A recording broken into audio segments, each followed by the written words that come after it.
Bonsoir à toutes et à tous. Merci d'être avec nous ici. Nous sommes ce soir au château de La Palisse pour ce numéro spécial de Vue d'Auvergne et du Bourbonnais. C'est naturel et je le dis devant le président du conseil départemental, Claude Riboulet. Merci Claude d'être avec nous.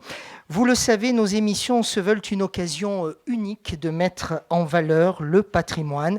Et à quelques heures des journées européennes du patrimoine, eh bien, écoutez, c'est une aubaine pour nous. Nous le faisons à travers des rencontres basées sur des thématiques qui représentent des choses importantes de notre quotidien, des moments vécus, des partages, des envies, des dimensions, du sens, des valeurs. Ce soir, nous avons choisi équilibre et handicap de vie. Merci à tous nos partenaires, anciens et nouveaux, qui nous accompagnent d'émission en émission. J'aurai l'occasion de vous les présenter tout au long de la soirée. J'appelle pour l'instant celui qui nous accueille ici, Jacques de Chabannes. Merci Jacques.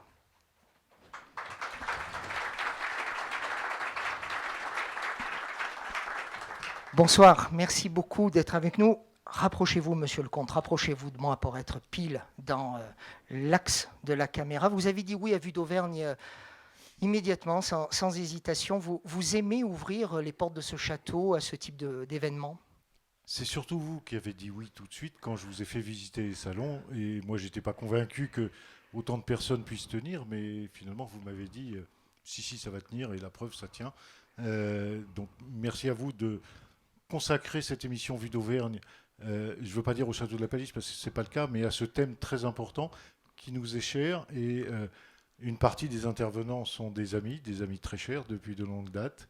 Et donc pour moi, c'est un très grand honneur d'accueillir cette émission aujourd'hui à La Palisse. Journée du patrimoine, on en dit quelques mots. C'est à partir de vendredi de manière officielle partout en Europe. J'en profite aussi pour dire que le ministre de la Culture, Franck Riester, a officiellement soutenu Vue d'Auvergne à travers une interview exceptionnelle qu'il nous a accordée au mois de juin. Les Journées du patrimoine sont l'occasion aussi d'ouvrir les portes de ce château et de le faire visiter un peu plus. Alors un peu plus, je dirais non, pas forcément, parce que le château est ouvert au public depuis 1952. Donc moi, je conseille chaque année aux visiteurs qui veulent venir pour les Journées du patrimoine de surtout visiter, de ne pas visiter la Palisse, de visiter des monuments qui habituellement sont fermés. Si c'est pour venir s'empiler, parce qu'on reçoit 600 personnes pour les Journées du patrimoine, si c'est pour venir s'empiler et visiter pas forcément dans de bonnes conditions, vaut mieux revenir le lendemain, payer 3 € de plus et visiter dans de meilleures conditions. L'intérêt des Journées du patrimoine, c'est d'aller découvrir, en plus des monuments qui sont ouverts, mais les monuments qui habituellement sont fermés. Parlez-nous, Jacques, s'il vous plaît, de ce château, sa particularité. Alors, on a tous, bien sûr, à l'esprit les fameuses La Palissade. Ça date de quelle époque, ça, la Palissade ? C'est un de vos ancêtres, forcément ? Alors, avant de parler des La Palissade, j'aimerais vous lancer un petit message, et puis à vous toutes et vous tous. C'est qu'une propriété comme ça, c'est la meilleure assurance vie pour ne pas faire fortune. Les La Palissade, écoutez, tout le monde connaît. C'en est une presque. Presque, effectivement. Le maréchal de La Palisse, lui, était un des derniers grands chevaliers de l'époque du Moyen-Âge. Il était compagnon de Bayard.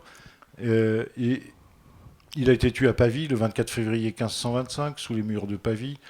Et en fait, ce qui s'est passé, c'est que un capitaine espagnol, un capitaine italien avaient réussi à le désarmer et tous les deux souhaitaient le faire prisonnier parce que rançonner un grand chevalier comme le maréchal de la Palisse, c'était très rémunérateur. Et l'Espagnol et l'Italien n'arrivant pas à se mettre d'accord pour qui allait l'avoir, ce qui fait partie d'une des devises de la famille, ne le cède à nul autre, c'est-à-dire personne d'autre ne l'aura. Ne le cède à nul autre. Exactement. Et donc l'Espagnol a déchargé son arquebuse dans le corps du maréchal, du vieux maréchal, il avait 55 ans. Et à l'époque, oui. Il en est mort. Lorsque ces soldats qui le vénéraient ont ramené son corps à la Palisse afin de l'inhumer dans la chapelle, où il reste quelques bribes de son tombeau, étant donné qu'au moment de la terreur en 1793, je vous rappelle une période terrible pour ma famille, je ne sais plus où j'en étais, ici. Lorsque ces soldats ont ramené son corps à la Palisse pour l'inhumer dans la chapelle, pendant le voyage, ils ont composé à sa gloire, à son honneur, une chanson, une complainte. Et des vers de cette complainte disaient « Hélas, la Palisse est mort, Il est mort devant Pavie, et là, s'il n'était pas mort, il ferait encore en vie. C'est-à-dire qu'il était en pleine forme, il se battait bien, il faisait des envieux. L'homme qui, 15 minutes avant sa mort, était Et toujours vivant. et des envieuses, Voilà. comme Jacques XXIV.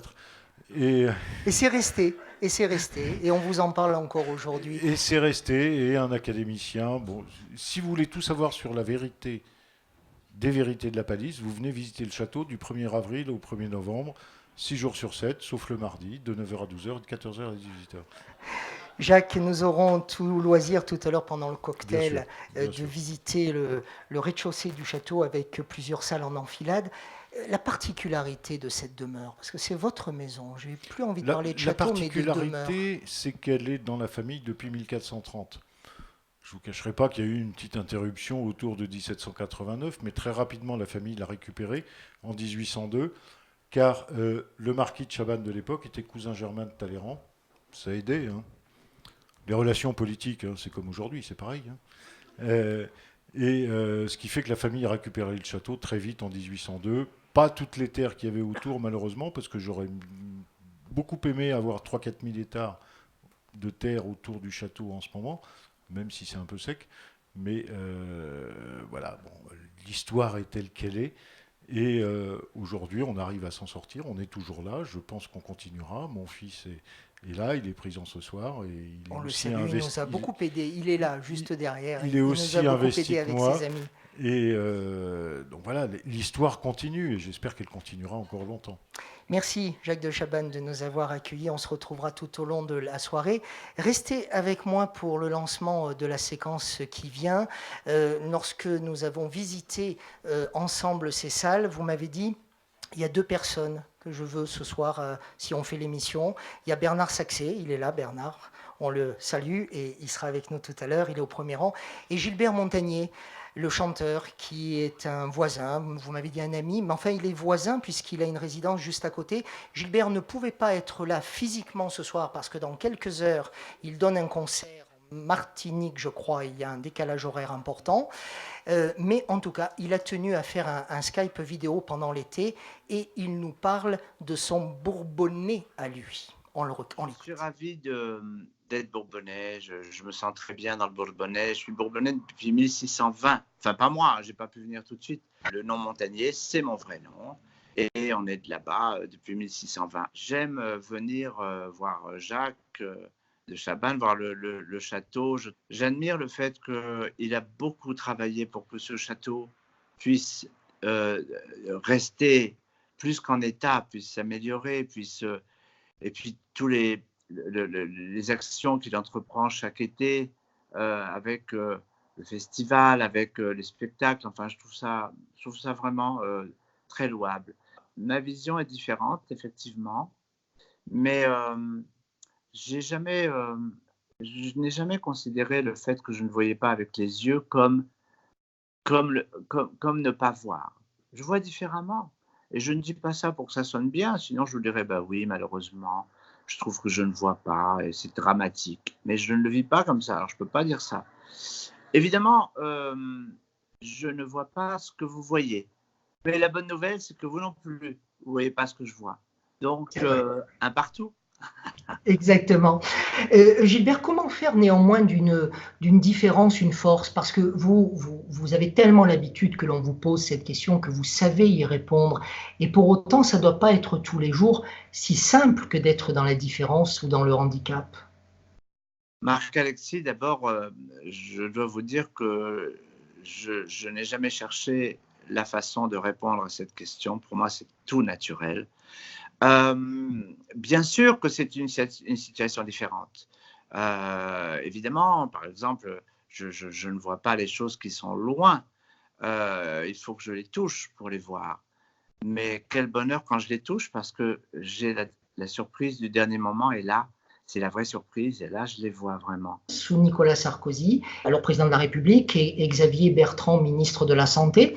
Et vous êtes allé voir l'industrie du cinéma et les grandes chaînes de télévision en leur disant « Eh oh les amis, l'audiodescription existe, il faut l'utiliser. Racontez-nous. » Absolument, Marc-Alexis. À l'époque, il n'y avait que la chaîne Arte qui faisait de l'audiodescription. Et ça, c'est tout à leur honneur. Ça faisait à peu près 10 ans. Et donc, je suis allé interviewé les différents présidents de chaîne et je leur ai dit, écoute, regarde, il faut absolument généraliser ça parce que c'est pas possible. Avec le concours de Michel Boyon, qui était le président du CSA, on a convenu que toutes les chaînes de plus de 2,5 % d'audience se devraient de faire de l'audiodescription pour les programmes. Ça ne veut pas dire de faire tous les programmes en audiodescription, puisqu'il y a des programmes qui ne nécessitent pas vraiment d'audiodescription, mais pour les films, les séries, puisqu'en plus, ils sont souvent livrés avec, les films en tout cas, avec la piste audiodescription, il n'y avait pas de raison de ne pas le faire. Et pour moi, c'est une grande fierté que j'ai poussée plus loin, dans le sens où je suis intervenu dans le congrès des exploitants de salles de cinéma et j'aurais demandé de faire de même dans les cinémas. Et de plus en plus, il y a l'audiodescription dans les cinémas. On vous propose un petit casque Wi-Fi à la caisse que vous serez prié de rendre à la sortie et vous suivez le film en audiodescription. Et pour moi, c'est un enchantement quand je vais notamment avec mes petits-enfants voir un film avec l'audiodescription. Mais il faut pousser tout ça beaucoup plus loin.